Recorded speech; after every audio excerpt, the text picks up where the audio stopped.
नमस्कार दोस्तों, स्वागत है आपका एकेडमिक स्पेस चैनल में। आज हम डेली क्वेश्चन सीरीज के 17वें पार्ट को कवर करेंगे, जिसमें हम जीके के 10 मोस्ट इम्पॉर्टेंट क्वेश्चंस को कवर करेंगे। साथ ही उनके सभी ऑप्शंस और उनसे जो भी फैक्ट्स बनते हैं उन पर अच्छे से व्याख्या करेंगे। आपको प्रत्येक क्वेश्चन को पढ़कर आंसर देने के 10 सेकंड का समय मिलेगा। तो चलिए शुरू करते हैं। गांधी जी को महात्मा की उपाधि किसने दी थी? सुभाष चंद्र बोस, रविंद्रनाथ टैगोर, गोपाल कृष्ण गोखले या सरदार वल्लभ भाई पटेल ने? तो जल्दी से बताइए इसका सही आंसर क्या है।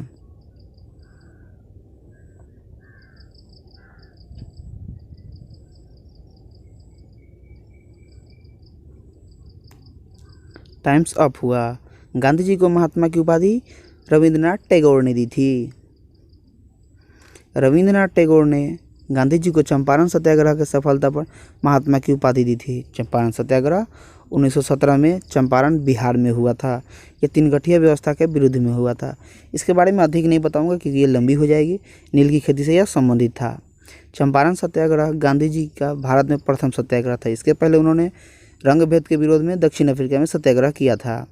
महात्मा गांधी ने रविन्द्रनाथ टैगोर को गुरुदेव की उपाधि दी थी। सुभाष चंद्र बोस ने गांधी जी को बापू कहा था। वल्लभ भाई पटेल को सरदार की उपाधि बारदोली की महिलाओं की ओर से गांधी जी ने दिया था। ये आप कहीं कहीं मिलेगा आपको कि सरदार की उपाधि किसने दिया था? बारदोली की महिलाओं ने। तो जिस तरह आपको याद करना है उस तरह याद रखिएगा। भारतीय नौसेना के अध्यक्ष के पद को क्या कहा जाता है? नौसेना का जनरल, नौसेना अध्यक्ष, एडमिरल, नौसेना प्रमुख? तो जल्दी से बताइए भारतीय नौसेना के अध्यक्ष का जो पद होता है उसे क्या कहा जाता है?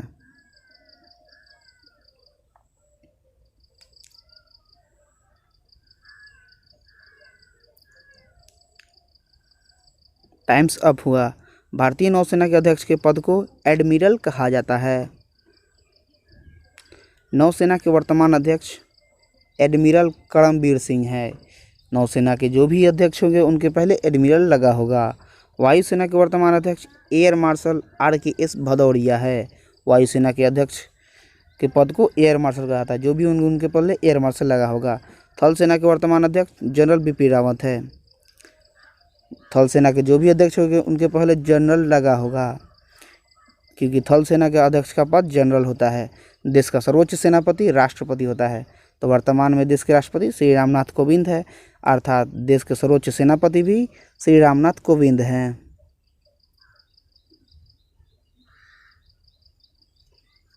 गुणित अनुपात का नियम किसने दिया था? डाल्टन, लेवोजियर, पाउली या ग्राहम ने? तो जल्दी से बताइए गुणित अनुपात का नियम किसने दिया था? ये आपको जरूर याद होगा, मुझे ऐसा लगता है।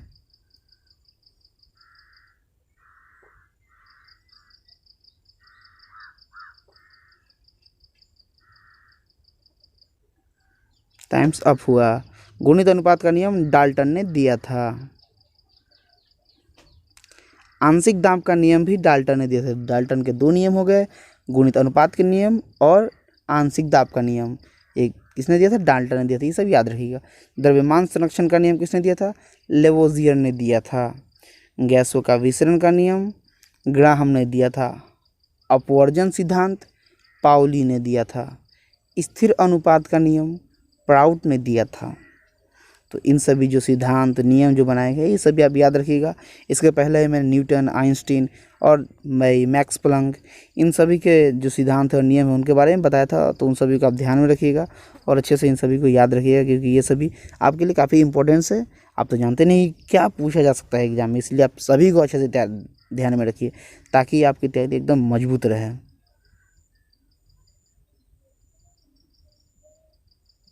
दक्षिण भारत में सबसे ऊंची चोटी कौन सी है? दक्षिण भारत की सबसे ऊंची चोटी अन्नायमुदी है, डोडा बेट्टा है, महेंद्रगिरी है या गाडविन आस्टीन है? तो जल्दी से बता दीजिए दक्षिण भारत की सबसे ऊंची चोटी कौन सी है?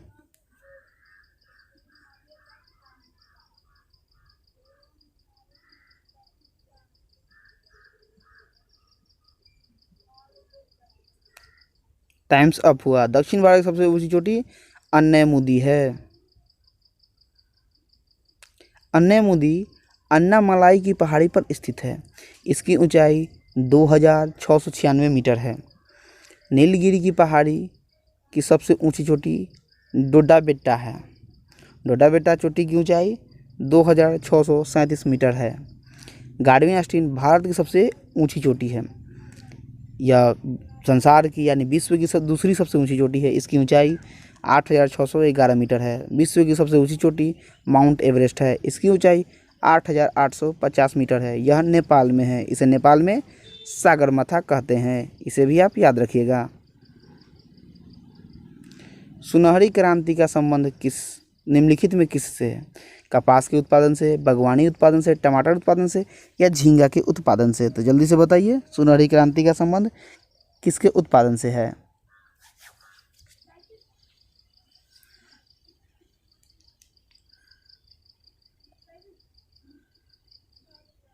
टाइम्स अप हुआ। सुनहरी क्रांति का संबंध बागवानी के उत्पादन से है। इसे भी आप जरूर याद रखिएगा। रजत रेशा क्रांति का संबंध कपास उत्पादन से है। गुलाबी क्रांति का संबंध झींगा उत्पादन से है। स्वर्ण रेशा क्रांति का संबंध जूट उत्पादन से है। भारत में सबसे अधिक जूट पश्चिम बंगाल में होती है। ये मैंने आपको पिछले वीडियोस में बताया था। नीली क्रांति का संबंध मत्स्य उत्पादन से है। मत्स्य यानी मछली उत्पादन से है। भूरी क्रांति का संबंध उर्वरक उत्पादन से है। लाल क्रांति का संबंध टमाटर उत्पादन से। इसे आप ऐसे भी याद कर सकते हैं, लाल तो टमाटर होता ही है, इसलिए लाल क्रांति का संबंध किससे हो जाएगा? टमाटर के उत्पादन से हो जाएगा। चलिए चलते हैं अगले क्वेश्चन की ओर।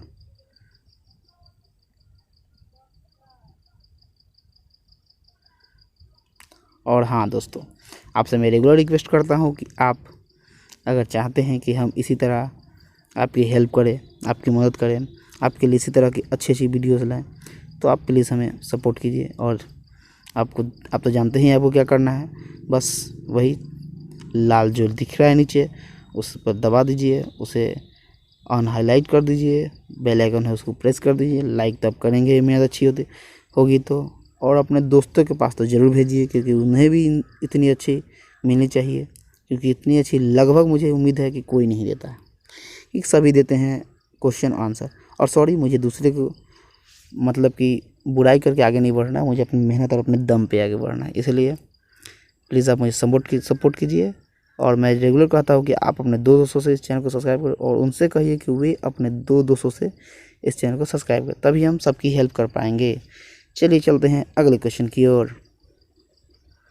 अशोक मेहता समिति ने पंचायती राज के लिए किस प्रकार की व्यवस्था प्रस्तुत की थी? एक स्तरीय, द्विस्तरीय, त्रिस्तरीय या चतुर्स्तरीय व्यवस्था? तो जल्दी से बताइए।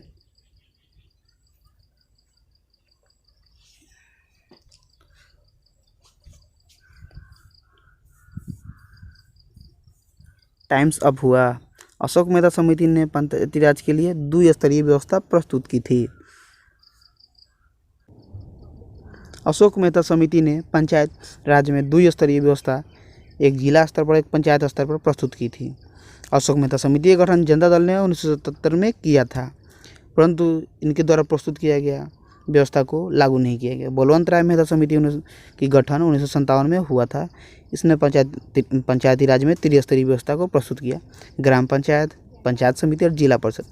73वां संविधान संशोधन 1992 के अनुसार बलवंत राय मेहता समिति की व्यवस्था को संवैधानिक दर्जा प्रदान किया गया।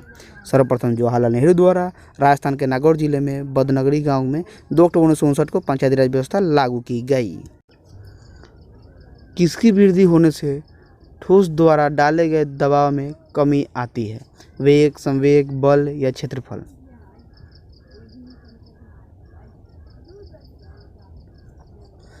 थोड़ा क्वेश्चन डिफिकल्ट है, इसलिए आप सोच समझ के आंसर दीजिएगा, लेकिन क्वेश्चन इंपॉर्टेंट है। टाइम्स अप हो गया है। तो क्षेत्रफल की वृद्धि होने से ठोस द्वारा डाले गए दबाव में कमी आती है। चलिए समझाता हूँ मैं इसे। क्षेत्रफल की वृद्धि होने से ठोस द्वारा डाले गए दबाव में कमी आती है। समझिए, एक कील के द्वारा किसी चीज़ पर छिद्र किया जाए तो आसानी से होता है। वही कोई ऐसी चीज़ लीजिए जिसका मतलब कि छिद्र करने वाला स्थान नुकीला ना हो, जो नुकीला ना हो, और उससे छिद्र कीजिए, तो देखिए उसका क्षेत्रफल तो बढ़ गया। तो क्या उसे छिद्र करने में आसानी होगी? नहीं होगी। यही तरह ठोस के जब क्षेत्रफल बढ़ जाता है तो उसके दबाव में कमी आती है, दबाव अब कम पड़ेगा। दाब का एसआई मात्रक पास्कल होता है। किसी निश्चित दिशा में प्रति सेकंड में तय की गई दूरी को वेग कहते हैं। वेग का एसआई मात्रक मीटर प्रति सेकंड होता है। तीसरा संवेग, संवेग बराबर होता है वेग गुणित द्रव्यमान। बल का ईसाई मात्रक न्यूटन होता है, इसे भी आप ध्यान में रखिएगा। कलिंग पुरस्कार किसके द्वारा दिया जाता है? भारत सरकार, बीजू पटनायक प्रतिष्ठान, यूनेस्को या यूएनए? तो बताइए कलिंग पुरस्कार किसके द्वारा दिया जाता है?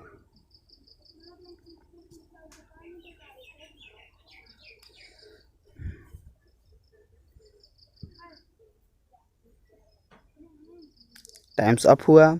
कलिंग पुरस्कार यूनेस्को द्वारा दिया जाता है। चलिए इसकी व्याख्या देख लेते हैं। कलिंग पुरस्कार का आरंभ 1952 में किया गया था।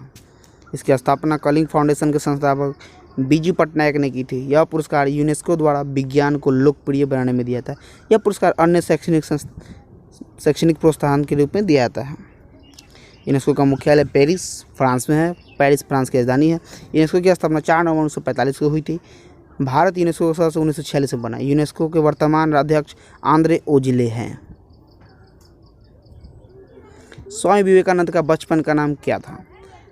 सिद्धार्थ, नरेंद्र दत्त, गोपाल या इनमें से कोई नहीं? तो जल्दी से बताइए स्वामी विवेकानंद जी का बचपन का नाम क्या था? अपने समय के अनुसार आपका समय शुरू होता है अब।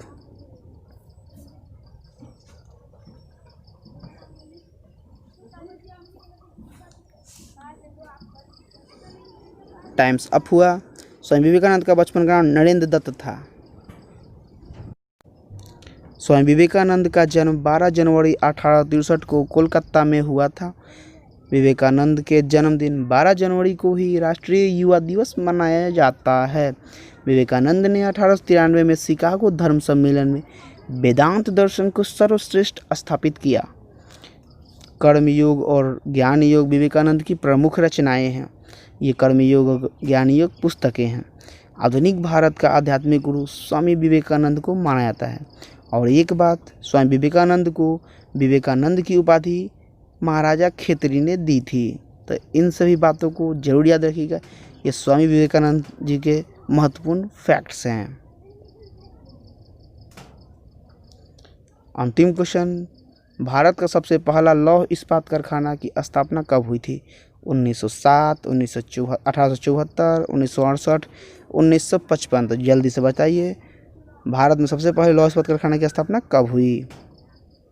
तो क्वेश्चन समझिएगा, उसके बाद आंसर दीजिएगा, क्योंकि इसमें कुछ लोग जानते हुए भी गलती कर सकते हैं। मैं बताऊंगा आपको व्याख्या में क्या गलती हो सकती है आपसे। भारत में लौह इस्पात कारखाने की स्थापना 1874 में हुई थी।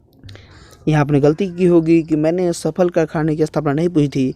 सर्वप्रथम 1874 में ही लौह इस्पात कारखाने की स्थापना कुल्टी में हुई थी, बराकर नदी के किनारे, जो पश्चिम बंगाल में है। इसकी स्थापना बंगाल आयरन वर्क्स ने यानी BIW ने की थी।